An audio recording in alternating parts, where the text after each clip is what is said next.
హిందూ బంధువులందరికీ జై శ్రీరామ్. ముందుగా మన ఛానల్ని ఫాలో చేయండి, సబ్స్క్రైబ్ చేయండి.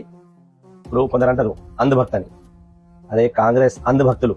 మీరు ఒక్కసారి మళ్ళా సీఎం డైరెక్ట్ చెప్తాడు ఈ పార్టీ మీది అని. వీళ్ళు ప్రధానమంత్రులు అవుతారట. దేశభక్తి గీతం ఇయ్యాల ఇక్కడ ఆలపిస్తుంటే ఒక మేడం ఆపండి వద్దు, ఎందుకంటే మన చెవులల్లో సీసం పోసినట్టున్నది. మీకు ఇంకా అర్థమైతలేదు, మీకు కరిగే. చూస్తున్నారు వీడియో చూడండి ఒకసారి, మంచిగా చూడండి. అరే వాళ్ళు డైరెక్ట్ చెప్తున్నారు ఈ పార్టీ మీది కాదు, అరే వాళ్ళు డైరెక్ట్ అంటున్నారు ఈ పార్టీ మీకోసం కాదు, వాళ్ళు డైరెక్ట్ చెప్తున్నారు ఈ పార్టీ ఫలానా వాళ్ళ కోసం అని.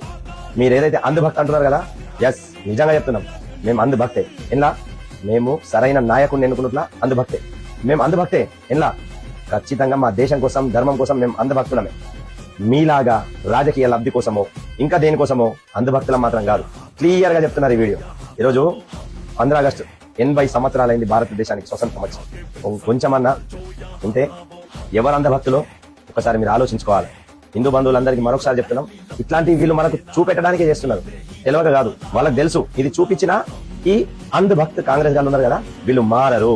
అందుకే ఈ వీడియోలు చూపిస్తున్నారు వాళ్ళు. అయినా మనం మారకపోతే అసలు మనం ఏం చెప్పినా వ్యర్థమే. మళ్ళొకసారి ఈ వీడియోని మంచిగా అద్దాలు లేకుంటే అద్దాలు పెట్టుకొని మరి చూడు. నా ఛానల్ని సబ్స్క్రైబ్ చేయండి, కింద ఫాలో బటన్ ఉంటుంది, దయచేసి ఫాలో కొట్టండి అని చెప్పేసి కోరుకుంటున్నాం.